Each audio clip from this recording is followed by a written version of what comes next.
because just meal timing is important, but it's mostly predicated on when the fuck your body tells you to do it. And I want to make this video exactly to answer that question about food and timing, about when you should eat, the best time to eat, and things like that. Now these answers are just based on my personal experience. It's not backed by any medical research or anything like that, because there's like no perfect time to eat food. What I found out while looking and scouring the internet for that information as well is that you have to listen to your body's natural signals that it sends you throughout the day, whether it's hunger, thirst, pain, fear, anxiety, whatever signals your body's giving you, right? And obviously pertaining to this one, it's food. You have to listen to it, right? And at all times, we don't. We kind of kill and silence those sounds because we're eating so much junk. We're eating so often. We're not working out. We're just like constantly doing everything wrong. And I was one of these people as well. We're constantly doing everything wrong, which our body's like, well, clearly if you're just doing what you want to do, then there's no reason for you to focus on certain signals. Now, I've fasted, I've not eaten, I've cut back sugar, I've tried a keto, not diet, but a couple of days going keto, like super low carb. I've been vegan for 2 weeks, if you guys might have seen. I've tried doing the vegetarian thing, and all of these times it's helped my body get back to listening to the regular signals that it sends. I'm more in tune with that because I sacrificed all the things I thought I loved, which was refined sugar, boxes of cereal, buckets of ice cream. I used to eat literally the pan of brownie. I would buy one brownie thing, I would mix it and make it and eat it like throughout the night. Maybe spilled over into 2 days sometimes, but I would do that. I would have milk, almond milk with that after I stopped drinking dairy. So I couldn't understand or even clearly listen to my body's actual sounds because I was constantly eating. So I just thought that I constantly needed to eat because I would wake up the next day and I eat every morning and I don't eat. And mentally I'm like, oh, I'm hungry. That's what that is. But if I actually wake up knowing I just slammed a pizza last night, which is 2,000 calories, and I wake up in the morning and I haven't done any exercise, I haven't went to the bathroom, where has that food gone? It like doesn't just disappear.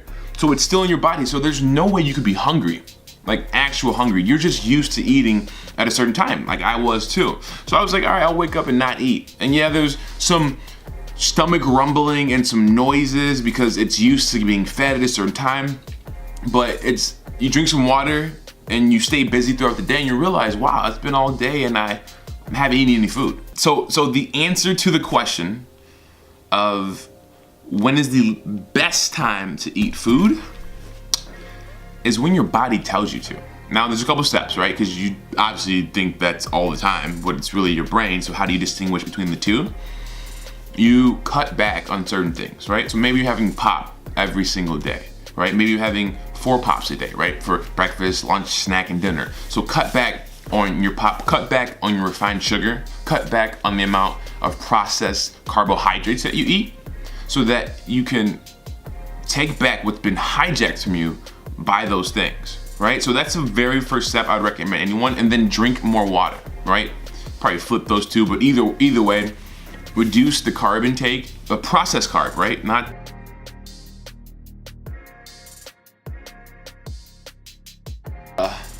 had to change that memory card because it was full and I'm a hoarder and I don't delete shit or throw shit away. So yeah, I don't know where it was that I didn't watch the last video and it's in my room, but it doesn't mean, it doesn't mean taking out, like I didn't go ketogenic when I was cutting back on refined carbs. I was still eating like, I don't know, sweet potatoes. I was still eating my veggies. I was still eating squash. I was still eating carbohydrates. It was just natural forms of it, and it wasn't refined, hydrogenated oils. It wasn't high fructose corn syrup. It wasn't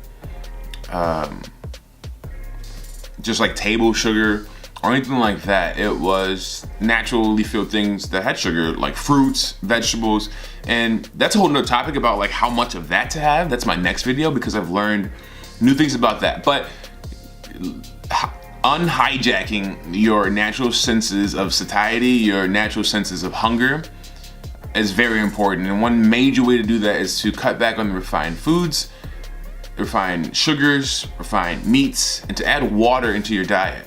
And you'll understand with like those 2 or 3 things, right? The water, and then the removing the processed foods, both sugar and meat, but just water and processed foods. Adding the water, and if you're at a 1 bottle, add a bottle and a half. Add 2 bottles. If you're at 6 bottles, add 8 bottles. You know, based on how much you drink is how fast you should progress, and it's gonna take time. So I would give yourself at least 4 to 6 weeks when testing things out. Physically, like 8 to 12 weeks, maybe 12-week minimum to test things out. But give yourself some time, do it consistently, and you will dramatically see results. I know I did. I don't even crave any of those things. I still have sugar cravings, but then I like can have a pear. I can have bananas. I can have a whole thing of blueberries. I can have like oatmeal with like some sugar, some dates, and all this sounds different and not as so appetizing because you haven't had it before, and because you're so used to all the other stuff that hijacks your senses. So it makes sense. Everything new is fearful. Everything new makes you uneasy. Everything new is just that. It's new, so it's different. And in order to get better, you have to get past that adapting stage. And when you try new things, your body has to adapt to that thing for however long it takes based on what you're doing. And I know food and eating, it's a couple of days, and at max like 3 weeks, right, to just really see some change, right? So that's why I say 4, so because people fuck up in between a couple of days and 3 weeks, so the actual week will let you kind of catch up. But that's it. That's the video. That's the best time to eat food. It's not breakfast is the best food of the day. It's not have a snack. It's not eat 6 times a day. If that works for you, by all means, do your thing. But that's not right for everyone. That's not the way to figure it out, right? The way to figure it out is to eat less and then listen to your body, right? You don't have to have 17 different snacks and meals and courses and flavors and dishes and desserts. Just relax. I promise you. You're not gonna die of starvation. You're not gonna have all these complications, like assuming that you don't have any like pre-existing conditions and you're not on a certain type of medication. Assuming that you're in good health and your eating habits just fucking suck. The worst thing that happens is you might have a couple hunger pains, but you'll be fine. So try it out. Let me know, make a comment on this video. Let me know if it's worked for you, or if you've already cut back on things, or if you've already know what I'm talking about and you've unhijacked your senses of satiety and hunger. Let me know how you did it, what you did. I'm always looking for like more feedback, and if this made sense to you and this helps you out, let me know. Let me know today. Let me know in a couple of weeks when you actually do it. Let me know if it's helped you out, because that's the entire point, is to let you guys know what most people aren't telling you, okay? So, and this is to get jacked, right? This is not just, I'm not just telling you because I think I know what I'm talking about. This is like 6 years. Yeah. And I'm not, like, I'm 200 pounds. I'm not even like at my best right now. Like real talk. Like real talk, okay? Like, I'm just lean. And like building muscle is gonna be so much more efficient this time. Because just meal timing is important, but it's mostly predicated on when the fuck your body tells you to do it. So that's it. Thanks for watching. Like, comment. Damn, it's too zoomed in. Subscribe. And I'll see you guys in the next video.